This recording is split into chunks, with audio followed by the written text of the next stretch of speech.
पहली कहानी। काशी में प्रताप मुकुट नाम का राजा राज्य करता था। उसके वज्र मुकुट नाम का एक बेटा था।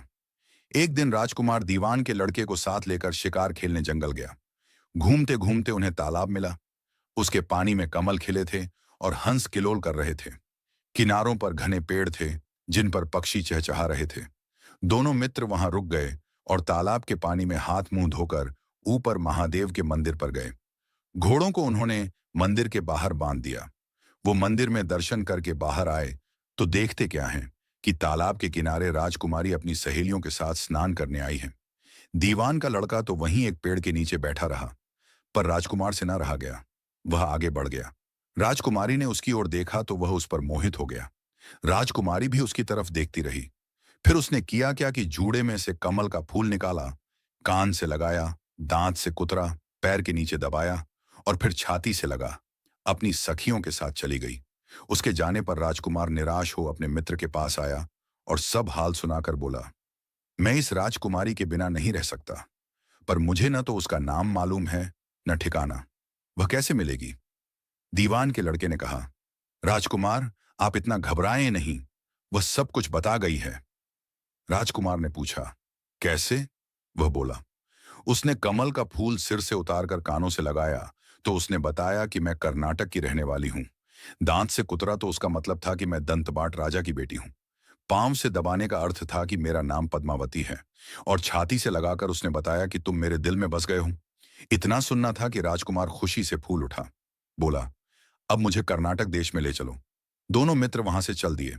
घूमते फिरते सैर करते दोनों कई दिन बाद वहां पहुंचे। राजा के महल के पास गए तो एक बुढ़िया अपने द्वार पर बैठी चरखा काटती मिली। उसके पास जाकर दोनों घोड़ों से उतर पड़े और बोले, माई, हम सौदागर हैं, हमारा सामान पीछे आ रहा है, हमें रहने को थोड़ी जगह दे दो। उनकी शक्ल सूरत देखकर और बात सुनकर बुढ़िया के मन में ममता उमड़ आई। बोली, बेटा, तुम्हारा घर है, जब तक जी में आए रहो। दोनों वहीं ठहर गए। दीवान के बेटे ने उससे पूछा, माई, तुम क्या करती हो? तुम्हारे घर में कौन कौन है? तुम्हारी गुजर कैसे होती है? बुढ़िया ने जवाब दिया, बेटा, मेरा एक बेटा है जो राजा की चाकरी में है। मैं राजा की बेटी पहमावती की धाय थी। बूढ़ी हो जाने से अब घर में रहती हूँ। राजा खाने पीने को दे देता है। दिन में एक बार राजकुमारी को देखने महल में जाती हूँ। राजकुमार ने बुढ़िया को कुछ धन दिया और कहा, माई, कल तुम वहां जाओ तो राजकुमारी से कह देना कि जेठ सुदी पंचमी को तुम्हें तालाब पर जो राजकुमार मिला था वह आ गया है। अगले दिन जब बुढ़िया राजमहल गई तो उसने राजकुमार का संदेशा उसे दे दिया। सुनते ही राजकुमारी ने गुस्सा होकर हाथों में चंदन लगाकर उसके गाल पर तमाचा मारा और कहा, मेरे घर से निकल जा। बुढ़िया ने घर आकर सब हाल राजकुमार को कह सुनाया। राजकुमार हक्का बक्का रह गया। तब उसके मित्र ने कहा, राजकुमार, आप घबराएं नहीं, उसकी बातों को समझें। उसने देसों उंगलियां सफेद चंदन में मारी।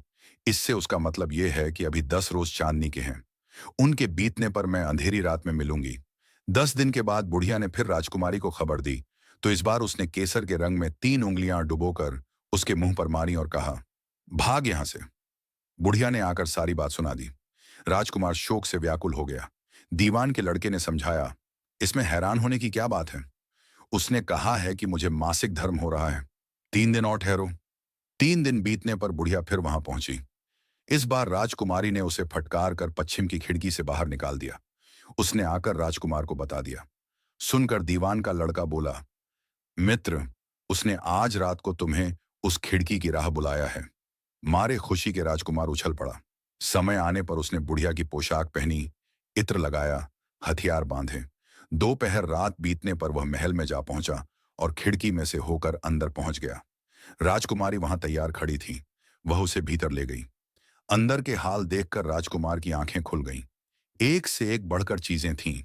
रात भर राजकुमार राजकुमारी के साथ रहा। जैसे ही दिन निकलने को आया कि राजकुमारी ने राजकुमार को छिपा दिया और रात होने पर फिर बाहर निकाल लिया। इस तरह कई दिन बीत गए। अचानक एक दिन राजकुमार को अपने मित्र की याद आई। उसे चिंता हुई कि पता नहीं उसका क्या हुआ होगा। उदास देखकर राजकुमारी ने कारण पूछा तो उसने बता दिया। बोला, वह मेरा बड़ा प्यारा दोस्त है, बड़ा चतुर है। उसकी होशियारी ही से तो तुम मुझे मिल पाई हो। राजकुमारी ने कहा, मैं उसके लिए बढ़िया बढ़िया भोजन बनवाती हूँ। तुम उसे खिलाकर तसल्ली देकर लौट आना। खाना साथ में लेकर राजकुमार अपने मित्र के पास पहुंचा। वे महीने भर से मिले नहीं थे। राजकुमार ने मिलने पर सारा हाल सुनाकर कहा कि राजकुमारी को मैंने तुम्हारी चतुराई की सारी बातें बता दी हैं, तभी तो उसने यह भोजन बनाकर भेजा है। दीवान का लड़का सोच में पड़ गया। उसने कहा, यह तुमने अच्छा नहीं किया। राजकुमारी समझ गई कि जब तक मैं हूं, वह तुम्हें अपने बस में नहीं रख सकती, इसीलिए उसने इस खाने में जहर मिलाकर भेजा है। यह कहकर दीवान के लड़के ने थाली में से एक लड्डू उठाकर कुत्ते के आगे डाल दिया। खाते ही कुत्ता मर गया। राजकुमार को बड़ा बुरा लगा। उसने कहा, ऐसी स्त्री से भगवान बचाए, मैं अब उसके पास नहीं जाऊंगा। दीवान का बेटा बोला, नहीं, अब ऐसा उपाय करना चाहिए जिससे हम उसे घर ले चलें। आज रात को तुम वहां जाओ। जब राजकुमारी सो जाए तो उसकी बाईं जांघ पर त्रिशूल का निशान बनाकर उसके गहने लेकर चले आना। राजकुमार ने ऐसा ही किया। उसके आने पर दीवान का बेटा उसे साथ ले योगी का भेष बना, मरघट में जा बैठा और राजकुमार से कहा कि तुम ये गहने लेकर बाजार में बेच आओ। कोई पकड़े तो कह देना कि मेरे गुरु के पास चलो और उसे यहां ले आना। राजकुमार गहने लेकर शहर गया और महल के पास एक सुनार को उन्हें दिखाया। देखते ही सुनार ने उन्हें पहचान लिया और कोतवाल के पास ले गया। कोतवाल ने पूछा तो उसने कह दिया कि ये मेरे गुरु ने मुझे दिए हैं। गुरु को भी पकड़वा लिया गया। सब राजा के सामने पहुंचे। राजा ने पूछा, योगी महाराज, ये गहने आपको कहां से मिले? योगी बने दीवान के बेटे ने कहा, महाराज, मैं मसान में काली चौदस को डाकिनी मंत्र सिद्ध कर रहा था कि डाकिनी आई। मैंने उसके गहने उतार लिए और उसकी बाईं जांघ में त्रिशूल का निशान बना दिया। इतना सुनकर राजा महल में गया और उसने रानी से कहा कि पद्मावती की बाईं जांघ पर देखो कि त्रिशूल का निशान तो नहीं है। रानी देखा तो था। राजा को बड़ा दुख हुआ। बाहर आकर वह योगी को एक ओर ले जाकर बोला, महाराज, धर्मशास्त्र में खोटी स्त्रियों के लिए क्या दंड है? योगी ने जवाब दिया, राजन, ब्राह्मण, गऊ, स्त्री, लड़का और अपने आश्रय में रहने वाले से कोई खोटा काम हो जाए तो उसे देश निकाला दे देना चाहिए। यह सुनकर राजा ने पद्मावती को डोली में बिठाकर जंगल में छुड़वा दिया। राजकुमार और दीवान का बेटा तो ताक में बैठे ही थे। राजकुमारी को अकेली पाकर साथ ले अपने नगर में लौट आए और आनंद से रहने लगे। इतनी बात सुनाकर बेताल बोला, राजन, यह बताओ कि पाप किसको लगा है? राजा ने कहा, पाप तो राजा को लगा। दीवान के बेटे ने अपने स्वामी का काम किया। कोतवाल ने राजा को कहना माना और राजकुमार ने अपना मनोरथ सिद्ध किया। राजा ने पाप किया जो बिना विचारे उसे देश निकाला दे दिया। राजा का इतना कहना था कि बेताल फिर उसी पेड़ पर जा लटका। राजा वापस गया और बेताल को लेकर चल दिया।